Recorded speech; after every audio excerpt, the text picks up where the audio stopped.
নমস্কার, মহুয়া বার্তা ইউটিউব চ্যানেলে মহাভারতের ধারাবাহিক পর্বে আপনাদের স্বাগত জানাই। আজকের পর্ব কৌরব সভায় দ্রৌপদী। চ্যানেলে যারা নতুন তাদের অনুরোধ জানাবো চ্যানেলটি সাবস্ক্রাইব করে মহাভারতের ধারাবাহিক পর্বগুলি শ্রবণ করুন। আসুন আজকের পর্ব শুরু করি। কৌরব সভায় দ্রৌপদী। যুধিষ্ঠিরকে ছলনা করে শকুনি পাশা খেলায় পরাজিত করলেন। একে একে তার সমস্ত সম্পদ, তার রাজ্য, তার কোষাগার, তার অর্থভাণ্ডার সমস্ত কিছু বাজি রেখে ছলনা করে পাশা খেলায় শকুনি যুধিষ্ঠিরকে সর্বশান্ত করে দিলেন। এমনকি তার ভাইদেরও বাজি রাখতে হয়েছিল। তার ভাইদেরকেও হারালেন যুধিষ্ঠির। শেষে দ্রৌপদী। কি হলো? দ্রৌপদী সে কৌরব সভায় এলেন।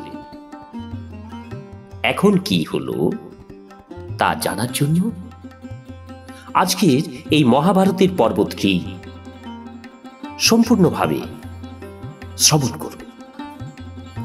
বৈশম্পায়ন বললেন, জন্মেজয়, যখন কৌরব সভায় দ্রৌপদী এলেন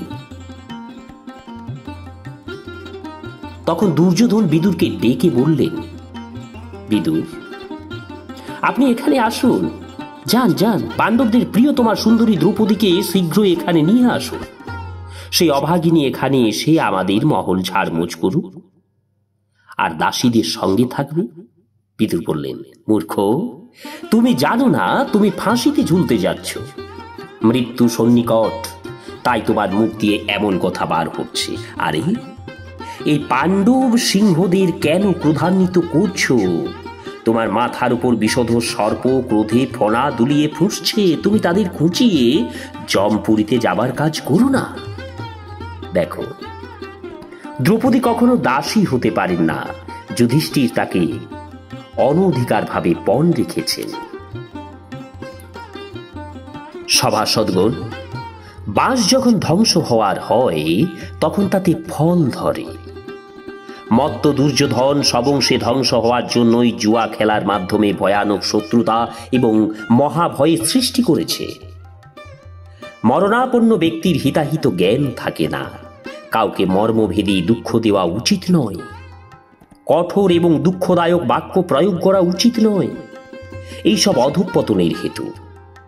কটু কথা মুখ থেকে বেরোলেও যার উপর প্রয়োগ করা হয় তার মর্মস্থানে গিয়ে বিঁধে তাকে দিন রাত কষ্ট দেয়।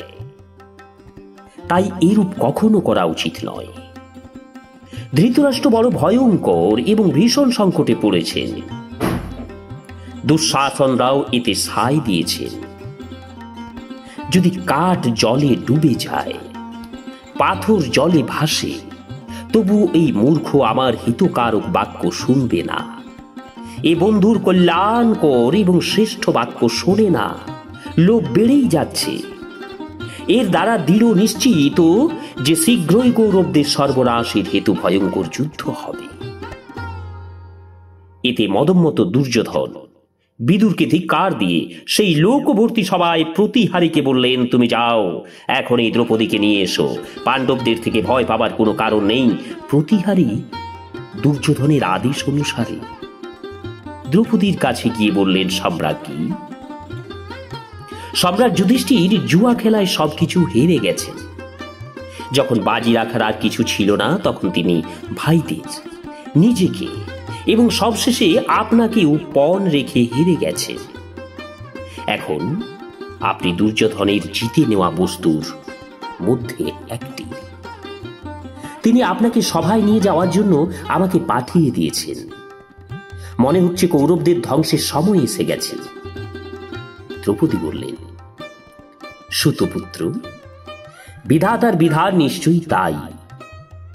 বালক বৃদ্ধ সকলকেই সুখ দুঃখে সহ্য করতে হয়। জগতে ধর্মই সব থেকে বড়। আমরা যদি ধর্মে দৃঢ় থাকি তাহলে ধর্মই আমাদের রক্ষা করবে। তুমি সভায় গিয়ে সেখানে উপস্থিত ধর্মাত্মাদের জিজ্ঞাসা করে এসো, আমার কি করা উচিত। আমি ধর্মকে উল্লঙ্ঘন করতে চাই না। দ্রৌপদীর কথা শুনে প্রতিহারী সভায় ফিরে এসে সভাসদদের দ্রৌপদীর কথা জানালো এবং জিজ্ঞাসা করল সে দ্রৌপদীকে গিয়ে কি উত্তর দেবে। তখন সভাসদগণ সকলেই মাথা নত করে বসলেন। দুর্যোধনের জেদ জেনে কেউ কোনো কথা বলল না। পাণ্ডবরা সেই সময় অত্যন্ত দুঃখী এবং দীনভাবে ছিলেন। তারা সত্যবদ্ধ থাকায় কি করা উচিত তা স্থির করতে পারলেন না। পাণ্ডবদের বিমর্ষতার সুযোগ নিয়ে দুর্যোধন বললেন, প্রতিহারী যাও, দ্রৌপদীকে এখানে নিয়ে এসো, এখানেই তার প্রশ্নের উত্তর দেওয়া হবে। প্রতিহারী দ্রৌপদীর ক্রোধকেও ভয় পেত, তাই দুর্যোধন বলা সত্ত্বেও সে আবার সভাসদদের জিজ্ঞাসা করল, আমি দ্রৌপদীকে কি বলবো। দুর্যোধনের এই কথা ভীষণ খারাপ লাগলো। তিনি প্রতিহারীর দিকে কঠোর দৃষ্টি হেনে ছোট ভাই দুঃশাসনকে ডেকে বললেন, ভাই, এই ক্ষুদ্র প্রতিহারী ভীমকে ভয় পাচ্ছে, তুমি নিজে গিয়ে দ্রৌপদীকে ধরে নিয়ে এসো। এই পরাজিত পাণ্ডবরা তোমার কিছু করতে পারবে না। জ্যেষ্ঠ ভ্রাতার নির্দেশ শুনেই দুঃশাসন রক্তচক্ষু করে সেখান থেকে চলে গেলেন এবং পাণ্ডবদের নিবাস স্থানে গিয়ে বললেন, কৃষ্ণা চলো, তোমাকে আমরা জিতে নিয়েছি। লজ্জা পরিত্যাগ করে দুর্যোধনের দিকে তাকাও। সুন্দরী, আমরা ধর্ম তো তোমাকে পেয়ে গেছি, এখন সভায় চলো এবং কৌরবদের সেবা করো। দুঃশাসনের কথা শুনে দ্রৌপদীর অন্তর দুঃখে ভরে উঠল, মুখ মলিন হয়ে গেল। তিনি আর্তভাবে মুখে চাপা দিয়ে রাজা ধৃতরাষ্ট্রের রানী মহলের দিকে দৌড়ে গেলেন। পাপাচারী দুঃশাসন ক্রোধ ভরে তাকে ধমক দিয়ে পিছনে পিছনে দৌড়াতে থাকলেন এবং কৃষ্ণ কুঞ্চিত কেশ মুঠি ধরে ফেলল দুঃশাসন। হায়, এই চুল কিছুদিন পূর্বে রাজসূয় যজ্ঞের মন্ত্রপুত জলে ধোয়া হয়েছিল। দুরাত্মা দুঃশাসন পাণ্ডবদের অপমান করার উদ্দেশ্যে এই চুল বলপূর্বক ধরে দ্রৌপদীকে অনাথের মতো টানতে টানতে নিয়ে গেল। দ্রৌপদীর সমস্ত রোম শিহরিত শরীর ঝুঁকে পড়েছিল। দ্রৌপদী ধীর কণ্ঠে বললেন, ওরে মূঢ় দুরাত্মা দুঃশাসন, আমি রজস্বলা, একটি মাত্র বস্ত্র পরিধান করে আছি। এই অবস্থায় আমাকে জনসমাকীর্ণ সভায় নিয়ে যাওয়া উচিত নয়। দুঃশাসন দ্রৌপদীর কথা গ্রাহ্য না করে আরো জোরে চুল ধরে বলল, দ্রৌপদ নন্দিনী, তুমি রজস্বলাই হও অথবা এক বস্ত্র পরিহিতাই হও, না হয় উলঙ্গই হও। আমরা তোমাকে জুয়াতে জিতেছি, এখন তুমি আমাদের দাসী। এখন থেকে তোমাকে নির্যাতিত স্ত্রীলোকদের মতো দাসীদের সঙ্গেই থাকতে হবে। দুঃশাসন দ্রৌপদীকে টেনে সভাস্থলে নিয়ে এলো। দুঃশাসন চুল ধরে টানায় দ্রৌপদীর চুল এলোমেলো হয়ে গিয়েছিল, শরীর থেকে বস্ত্র খুলে গিয়েছিল। তিনি লজ্জায় লাল হয়ে ধীরে ধীরে বললেন, ওরে দুরাত্মা, এই সভায় শাস্ত্রজ্ঞতা কর্ম নিপুণ ইন্দ্রের ন্যায় সুপ্রতিষ্ঠিত আমার গুরুজনরা রয়েছেন। এদের সামনে এই অবস্থায় আমি কিভাবে দাঁড়িয়ে থাকব? ওরে দুরাচারী, আমাকে টেনো না, নগ্ন করো না। এই নিজ কাজ করতে একটু তো চিন্তা করো। দেখো, যদি ইন্দ্র সহ সমস্ত দেবতাও তোমাকে সাহায্য করেন, তাহলেও পাণ্ডবদের হাত থেকে তুমি রক্ষা পাবে না। ধর্মরাজ তার ধর্মে অটল, তিনি সূক্ষ্ম ধর্মের মর্ম জানেন। আমি তার মধ্যে শুধু গুণেই দেখতে পাই, দোষ কদাপি নয়। হায়, ভরত বংশকে ধিক, এই কুপুত্রেরা ক্ষত্রিয়ত্ব নাশ করে দিচ্ছে। এই সভায় উপস্থিত কৌরবগণ নিজ চোখে কুলের মর্যাদা নষ্ট হতে দেখছেন। দ্রোণ, ভীষ্ম এবং বিদুরের আত্মবল কোথায় গেল? বয়োজ্যেষ্ঠ গুরুজনরা, এই অধর্ম কেন আপনারা সহ্য করছেন? ক্রুদ্ধ পাণ্ডবদের দিকে কটাক্ষ করে দ্রৌপদী এই কথা বললেন। তার শরীরে ক্রোধাগ্নি যেন লেলিহান শিখার মতো জ্বলছিল। সেই সময় পাণ্ডবদের যে দুঃখ হয়েছিল তা সমস্ত রাজ্য, ধর্ম এবং ধন রত্ন অপহৃত হলেও তা হয় না। পাণ্ডবদের দিকে তাকিয়ে দুঃশাসন আরো জোরে দ্রৌপদীর চুল টানতে টানতে এই দাসী দাসী বলে অট্টহাসি করে উঠলেন। কর্ণ খুশি হয়ে দুঃশাসনের কথা সমর্থন করলেন এবং শকুনি তাকে প্রশংসা করলেন। এই তিনজন ব্যতীত সভাস্থ সকলেই এই নিষ্ঠুর কর্মে মর্মাহত হলেন। তারপর দ্রৌপদী বললেন, এই কপটাচারী পাপাত্মারা ধূর্তভাবে ধর্মরাজকে জুয়া খেলাতে রাজি করিয়েছেন এবং কপটভাবে তাকে এবং তার সর্বস্ব জিতে নিয়েছে। তিনি প্রথমে ভাইদের, তারপর নিজ পণে হেরে গিয়ে তারপর আমাকে বাজি রেখেছেন। আমি জানতে চাই, আমাকে পণ রাখার অধিকার ধর্ম অনুসারে ওর ছিল কিনা। এই সভায় অনেক কুরুবংশীয় মহাত্মা আছেন, তারা চিন্তা করে আমার প্রশ্নের সঠিক উত্তর দিন। পাণ্ডবদের দুঃখ এবং দ্রৌপদীর কাতর আবেদন শুনে ধৃতরাষ্ট্রনন্দন বিকর্ণ বললেন, সভাসদগণ, আমাদের সকলের ঠিকমতো বিচার বিবেচনা করে দ্রৌপদীর প্রশ্নের উত্তর দেওয়া উচিত। এতে ত্রুটি হলে আমাদের নরকগামী হতে হবে। পিতামহ ভীষ্ম, পিতা ধৃতরাষ্ট্র এবং মহামতি বিদুর এই বিষয়ে পরামর্শ করে কেন উত্তর দিচ্ছেন না? আচার্য দ্রোণ, আচার্য কৃপ কেন চুপ করে আছেন? এইসব রাজারা আসক্তি দেশ পরিত্যাগ করে এই প্রশ্নের বিচার করছেন না কেন? আপনারা ভেবে চিন্তে পতিব্রতা রমণী দ্রৌপদীর প্রশ্নের পৃথকভাবে উত্তর দিন। বিকর্ণ বারংবার এই আবেদন করলেও কেউ কোনো উত্তর দিলেন না।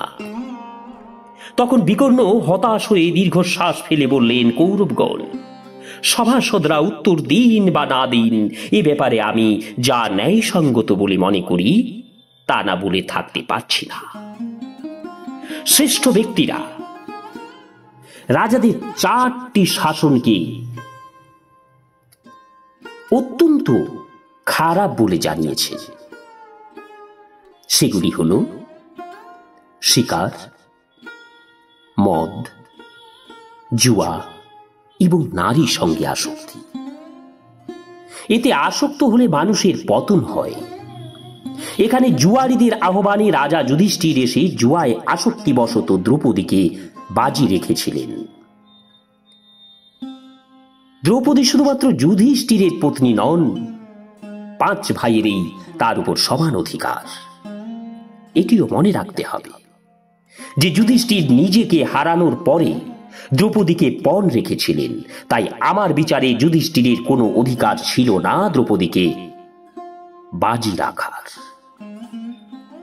দ্বিতীয়ত, উনি স্বেচ্ছায় নয়, শকুনির প্ররোচনাতেই দ্রৌপদীকে বাজি রেখেছিলেন। এইসব কথা চিন্তা করে আমি এই সিদ্ধান্তে উপনীত হচ্ছি যে দ্রৌপদী জুয়াতে হারেননি।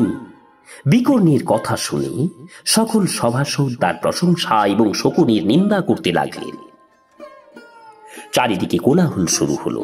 সকলে শান্ত হয়ে কর্ণ ক্রোধ ভরে বিকর্ণের হাত ধরে বলতে লাগলেন, বিকর্ণ, তুমি কুলাঙ্গারের মতো কথা বলছো কেন? মনে হচ্ছে তুমি অরণি থেকে উৎপন্ন অগ্নির ন্যায় নিজ বংশের সর্বনাশ করতে চাও। দ্রৌপদী বারবার প্রশ্ন করলেও সভাসদগণ কেউই উত্তর দেননি। তার অর্থ যে সকলেই একে ধর্ম অনুসারে সঠিক বলে মনে করেন। তুমি শিশুর মতো ধৈর্য হারিয়ে বিজ্ঞের মতো কথা বলছো কেন? তুমি প্রথমত দুর্যোধনের থেকে ছোট, আর দ্বিতীয়ত ধর্ম সম্পর্কে অনভিজ্ঞ। তোমার এই তুচ্ছ বুদ্ধির কি গুরুত্ব আছে? যুধিষ্ঠির যখন তার সর্বস্বই পণ রেখে হেরে গেছে, তখন দ্রৌপদী কিভাবে যেতে? দ্রৌপদীকে পণ রাখার কি পাণ্ডবদের সকলের সম্মতি ছিল না? তুমি যদি মনে করো যে রজস্বলা অবস্থায় দ্রৌপদীকে সভায় আনা উচিত হয়নি, তাহলে তার উত্তরও শোনো। দেবতারা নারীদের জন্য এক পতির এই বিধান করেছে। 5 পতির স্ত্রী হওয়ায় দ্রৌপদী নিঃসন্দেহে বেশ্যা। তাই আমার মনে হয় একে এক বস্ত্রে অথবা বস্ত্রহীনা করেও সভায় নিয়ে আসা কোনো অনুচিত কাজ নয়। অতএব পাণ্ডব, তাদের পত্নী দ্রৌপদী এবং তাদের সমস্ত ধন সম্পত্তি আমরা জিতে নিয়েছি। তারপর কর্ণ দুঃশাসনের দিকে তাকিয়ে বললেন, দুঃশাসন, বিকর্ণ বালক হয়ে গুরুজনদের মতো কথা বলছে, তাতে কান্না দিয়ে তুমি দ্রৌপদী এবং পাণ্ডবদের বিবস্ত্র করো। কর্ণের কথা শুনেই পাণ্ডবগণ তাদের উত্তরীয় খুলে রাখলেন এবং দুঃশাসন সবলে দ্রৌপদীর কাপড় খোলার চেষ্টা করতে লাগলেন। যখন দুঃশাসন দ্রৌপদীর কাপড় টানতে গেলেন, দ্রৌপদী মনে মনে শ্রীকৃষ্ণকে ডাকতে লাগলেন। দ্রৌপদী শ্রীকৃষ্ণকে মনে মনে ডেকে প্রার্থনা করতে লাগলেন, হে গোবিন্দ, হে দ্বারকাবাসীন, হে সচ্চিদানন্দ স্বরূপ প্রেম ঘন, হে গোপীজন বল্লভ, হে সর্বশক্তিমান প্রভু, কৌরবরা আমাকে অপমানিত করছে, আপনি কি একথা জানেন না? হে নাথ, হে রমানাথ, হে ব্রজনাথ, হে আরতি নাশন জনার্দন, আমি কৌরবরূপী সমুদ্রে ডুবে যাচ্ছি, আপনি আমাকে রক্ষা করুন। হে কৃষ্ণ, আপনি সচ্চিদানন্দ স্বরূপ মহাযোগী, আপনি সর্বস্বরূপ সকলের জীবনদাতা গোবিন্দ। আমি কৌরবদের মধ্যে বড় সংকটে পড়েছি, আপনার শরণাগত, আপনি আমাকে রক্ষা করুন। নমস্কার, আজকের পর্ব এখানেই শেষ করছি। আগামী পর্বে যখন দুঃশাসন দ্রৌপদীর বস্ত্র হরণ করতে গেলেন, তখন দ্রৌপদী কি কি করেছিলেন, সবার মধ্যে কি হয়েছিল তা জানার জন্য পরবর্তী পর্বের জন্য অপেক্ষা করুন।